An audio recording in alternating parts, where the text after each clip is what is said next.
কোনোভাবে যদি বাড়িতে একটাও ইঁদুর চলে আসে, কিছুদিনের মধ্যেই বাড়িতে ইঁদুরের উপদ্রব এতটাই বেশি হয়ে যায়, জামা কাপড় কাটা থেকে শুরু করে খাবার দাবার নষ্ট করে দেয়। অনেক সময় দামি দামি জিনিসও নষ্ট করে দেয় এই ইঁদুর, যার কারণে আমরা অনেকেই বাজার থেকে বিভিন্ন ধরনের ওষুধ কেমিক্যাল কিনে নিয়ে আসি ইঁদুর মারার জন্য। তবে ইঁদুর এমন জায়গায় মরে পড়ে থাকে, সহজে খুঁজেও পায় না, বাজে দুর্গন্ধ ছড়ায়, অনেকটাই খাটাখাটনি করে খুঁজে বেরও করতে হয়। তাছাড়াও অনেকেরই বাড়িতে ছোট বাচ্চারা রয়েছে, যার কারণে আমরা ওষুধ কেমিক্যাল ব্যবহার করতেও অনেক সময় ভয় পাই। তবে কোনো রকমের ওষুধ কেমিক্যাল ব্যবহার ছাড়াই আপনারা কিন্তু খুব সহজে ইঁদুর না মেরে বাড়ি থেকে তাড়িয়ে দিতে পারেন। তেমনই একটা দেশি পাওয়ারফুল টোটকা আমি আপনাদের সাথে শেয়ার করবো। আর এই টোটকাটা এতটাই ভালো রেজাল্ট দেয়, আপনারা একবার ব্যবহার করলেই দেখবেন বাড়িতে তো একটা ইঁদুর থাকবেই না, বাড়ির আশেপাশেও একটাও ইঁদুর দেখতে পাবেন না। চলুন দেখে নেওয়া যাক কিভাবে আপনারা ইঁদুর না মেরে বাড়ি থেকে তাড়িয়ে দিতে পারেন। সবার প্রথম নিয়ে নিতে হবে এমন পাত্র যেটা কোনো খাবার কাজে ব্যবহার করেন না। দিয়ে দিচ্ছি হাফ চামচ পরিমাণের ডিটারজেন্ট পাউডার, যে ডিটারজেন্ট জামা কাপড় ধোয়ার জন্য ব্যবহার করেন সেই ডিটারজেন্টই দিয়েছি। আর দিয়ে দিচ্ছি হাফ চামচ পরিমাণের বেকিং সোডা, এটা কিন্তু বেকিং পাউডার নয়। আর নিয়েছি 2 কোয়া বড় সাইজের রসুন, আপনারা ছোট সাইজের নিলে সেক্ষেত্রে আপনারা 3 কোয়া অথবা 4 কোয়া রসুনের ব্যবহার করবেন। এখানে একটা গ্রেটার নিয়েছি, গ্রেটারের সাহায্যে রসুনগুলোকে গ্রেট করে নিচ্ছি। তবে চাইলে এখানে থেতো করেও ব্যবহার করতে পারেন, তবে যে রসুনের রসটা রয়েছে সেটা যাতে বেরিয়ে আসে সেটা কিন্তু খেয়াল রাখতে হবে। তো দেখতেই পাচ্ছেন রসুনগুলো কিন্তু এখানে গ্রেট করে নেওয়া হয়ে গেছে। এখানে বোরোলিন, বোরোলিন আমরা অনেকেই বিভিন্ন কাজে ব্যবহার করে থাকি, তবে এর মধ্যে এমন কিছু প্রপার্টিস থাকে, কোনোভাবে যদি ইঁদুরের পেটের মধ্যে চলে যায় এমনই একটা রিয়াকশন হবে, ওরা কিন্তু বাড়িতে 1 মিনিটও থাকতে পারবে না। তো এখানে হাফ চামচ পরিমাণের লেবুর রস দিয়েছি। এই সলিউশনটা যাতে আরও বেশি পাওয়ারফুল হয়ে যায়, তাই সব উপকরণগুলো একসাথে মিশিয়ে নিতে হবে। যেহেতু বেকিং সোডার ব্যবহার করেছিলাম, লেবুর রস দেওয়ার সাথে সাথেই রিয়াকশন করতে শুরু করেছে, দেখতেই পাচ্ছেন। সব উপকরণগুলো যখন ভালো মতো মিশে যাবে, এই মিশ্রণটা অনেক বেশি পাওয়ারফুল হয়ে যাবে। আর এই মিশ্রণটা আমরা যদি কোনো জায়গায় রেখে দিই, ইঁদুর এতটাই চালাক, কোনোভাবে কিন্তু খাবে না। তবে ইঁদুর যাতে খেতে আকৃষ্ট হয়, তাই আরও একটা কাজ কিন্তু আমাদের করে নিতে হবে। এই মিশ্রণটা যেহেতু রেডি হয়ে গেছে, সাইডে সরিয়ে রাখছি। অন্যদিকে নিয়ে নিচ্ছি একটা কন্টেনার, এমন পাত্র নেবেন যেটা কোনো খাবার কাজে ব্যবহার করেন না। এখানে নিয়েছি কিছুটা খারাপ হয়ে যাওয়া আটা। এখানে আটা, ময়দা, বেসন যে কোনো কিছুর ব্যবহার করতে পারেন, তবে যদি আপনারা আটা নেন সব থেকে ভালো হবে। যদি বাড়িতে আটার প্যাকেট থাকে, অনেক সময় মুখ দিয়ে কেটে আটা নষ্ট করে চলে যায়। তো এখানে আমি বিস্কুট নিয়েছি, খারাপ হয়ে যাওয়া বিস্কুটেরও ব্যবহার করতে পারেন, কেন কি যদি কোনো খাবার জিনিস এখানে ব্যবহার না করেন তাহলে কিন্তু খেতে আকৃষ্ট হবে না, তাই অবশ্যই খাবার কোনো জিনিস নিতে হবে। আর দিয়ে দিচ্ছি সামান্য পরিমাণের বোরোলিন। এবার এই যে উপকরণগুলো ব্যবহার করেছি সেগুলো মাখিয়ে নেওয়ার জন্য আমি সামান্য পরিমাণের জল দিয়ে দিচ্ছি, একেবারেই অনেকটাই জল দেবেন না। এবার হাত দিয়ে এটাকে একটু মেখে নিতে হবে। তো যদি দেখেন জলের প্রয়োজন হবে তাহলেই কিন্তু জল ব্যবহার করবেন, কেন কি এই মিশ্রণটা খুব বেশি পাতলা বা খুব বেশি ঘন হবে না। ঠিক আটা ময়দা যেভাবে আমরা মেখে নিই ঠিক সেইভাবেই কিন্তু মেখে নিতে হবে। তবে ইঁদুর তাড়ানোর জন্য যে মিশ্রণ বা যে টোটকাটা বানাবেন, তার মধ্যে এমন কিছু উপকরণ ব্যবহার করবেন যেটা খাওয়ার কারণে ইঁদুরের রিয়াকশন হবে, আর এমন কিছু উপকরণ ব্যবহার করবেন যেগুলো ইঁদুর খাওয়ার জন্য আকৃষ্ট হবে। তো যে ডোটা বানালাম সেখান থেকে বেশ কিছুটা ছোট ছোট লেচি করে নিয়েছি।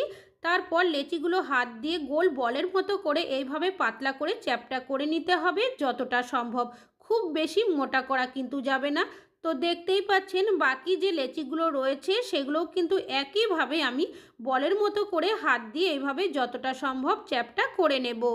এখানে যেহেতু আটা বিস্কুটের ব্যবহার করেছি, এই ধরনের জিনিস কিন্তু ইঁদুর খেতে পছন্দ করে। এবার আমি নিয়েছি শুকনো লঙ্কা, লঙ্কার যে বীজের অংশগুলো রয়েছে কিছুটা করে আমি এর মধ্যে দিয়ে দেব, তবে লঙ্কাটা যাতে একটু ঝাল হয় সেটা কিন্তু খেয়াল রাখতে হবে। এবার বাকি যে মিশ্রণটা বানিয়ে রেখেছিলাম সেটাই নিয়েছি, সামান্য করে মিশ্রণ আমি প্রত্যেকটার মধ্যেই দিয়ে দেব, তবে অতিরিক্ত মিশ্রণ এখানে ব্যবহার করবেন না, না হলে কিন্তু এই মিশ্রণটা যেটা ব্যবহার করেছি সেটা বাইরে বেরিয়ে যেতে পারে। তো এবার এই যে মিশ্রণগুলো দিয়েছি সেগুলোকে আপনারা কি করবেন, মাঝখানে এভাবে রেখে সাইড থেকে এভাবে চেপে ভালো করে মুড়িয়ে দেবেন, যাতে করে বাইরে মিশ্রণটা বেরিয়ে না আসে। বলগুলো খাবে, খাওয়ার সাথে সাথেই যদি প্রথমেই ভেতরের মিশ্রণটা মুখের মধ্যে পড়ে তাহলে কিন্তু ওরা কিছুতেই বাকিটা খাবে না। তাই অবশ্যই কিন্তু ভালোভাবে এগুলোকে মুড়িয়ে নিতে হবে যাতে কোনোভাবে মিশ্রণটা বাইরে বেরিয়ে না আসে। তবে এই বলগুলো আপনারা কিভাবে ব্যবহার করবেন, কোথায় ব্যবহার করবেন সবটাই শেয়ার করব। তো তার জন্য একটা কাজ করতে হবে, আমি ওপর থেকে সামান্য পরিমাণের ঘি এর মধ্যে ছড়িয়ে দিলাম। কেন কি ঘিয়ের এমনই একটা স্ট্রং গন্ধ থাকে যেটা দেখবেন অনেক দূর অবধি ছড়ায়। তো কোথায় কিভাবে ব্যবহার করবেন এগুলো চলুন দেখে নেওয়া যাক। আমরা বাড়ির ভেতরে ঢুকতে দেখি আমাদের যেখানে স্টোর রুম থাকে বা হয়তো খাটের তলার সাইডে ইঁদুর যদি কোনোভাবে চলে যায়, পরক্ষণেই কিন্তু আমরা ইঁদুরটাকে আর খুঁজে পাই না। আর কোনোভাবে যদি ইঁদুর থেকে যায় কিছুদিনের মধ্যে বাড়িতে বাচ্চা দিয়ে দেয়, বাড়িতে ইঁদুরের উপদ্রব অনেকটাই বেশি হয়ে যায়। আর এই জায়গাগুলো এমনই যে আমরা খুঁজেও বের করতে পারি না। তো সেক্ষেত্রে আপনারা এইভাবে করে বলগুলো দিয়ে দেবেন।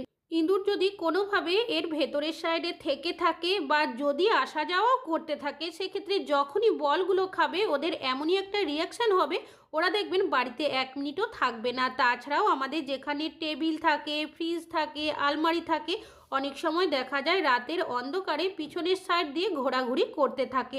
আর কোনোভাবে যদি আমাদের ফ্রিজের বা ওয়াশিং মেশিনের তার কেটে দেয়, অনেক বড় ক্ষতিও হয়ে যায়। সেক্ষেত্রে আপনারা এইভাবে করে আলমারির তলার সাইডে বা ফ্রিজের তলার সাইডে বা টেবিলের তলার সাইডে যদি বলগুলো রেখে দিতে পারেন, যখনই ইঁদুর আসবে আসা মাত্রই খাবে, খাওয়ার সাথে সাথে দেখবেন ওরা এখান থেকেও চলে যাবে। তাছাড়াও যেখানে আমাদের গ্যাসের সিলিন্ডার রাখা হয়, অনেক সময় দেখা যায় এর সাইড হয়েও কিন্তু ইঁদুর ভেতরে চলে যায়। আর পিছনের সাইডে যেহেতু অনেকটাই অন্ধকার মতো জায়গা থাকে, ইঁদুর লুকিয়ে বসে থাকে, অনেক সময় বাচ্চাও দিয়ে দেয়। তো এইভাবে করে এই সাইডেও আপনারা বলগুলো রেখে দেবেন। তাছাড়াও কিচেনে যেখানে মশলার ডিব্বা বা কৌটো রাখা হয়, অনেক সময় দেখা যায় রাতের অন্ধকারে এর পিছনের সাইড হয়েও ঘোরাঘুরি করতে থাকে। অনেক সময় দেখা যায় মশলার ডিব্বা বা কৌটো মুখ দিয়ে ফেলে দেয়, জিনিসপত্র নষ্ট করে দেয়। তো যেখানেই আপনারা রাখেন না কেন মশলার ডিব্বা বা কৌটো, অবশ্যই আপনারা এর সাইড করে বলগুলো দিয়ে রাখবেন। তাহলে যখনই ইঁদুর এদিক দিয়েও আসা যাওয়া করবে, আসা মাত্রই দেখবেন ওরা কিন্তু এই বলগুলোই খেতে শুরু করবে।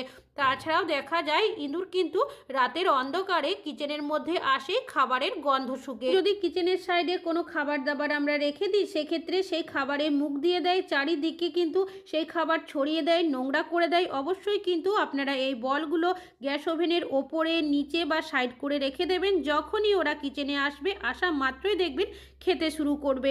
তাছাড়াও যেখানে আমাদের জানালা থাকে, বিশেষ করে বাইরের সাইডে যে জানালাগুলো থাকে যেগুলো খুব বেশি ব্যবহার করা হয় না, যদি আমরা জানলাটা কোনো কারণবশত খোলা রেখে দিই, লাগাতে ভুলে যাই, এদিক দিয়েও অনেক সময় ইঁদুর রাতের অন্ধকারে চলে আসে। অবশ্যই এই জায়গাগুলোতেও বল রেখে দেবেন, এই যে বলগুলো ব্যবহার করেছি।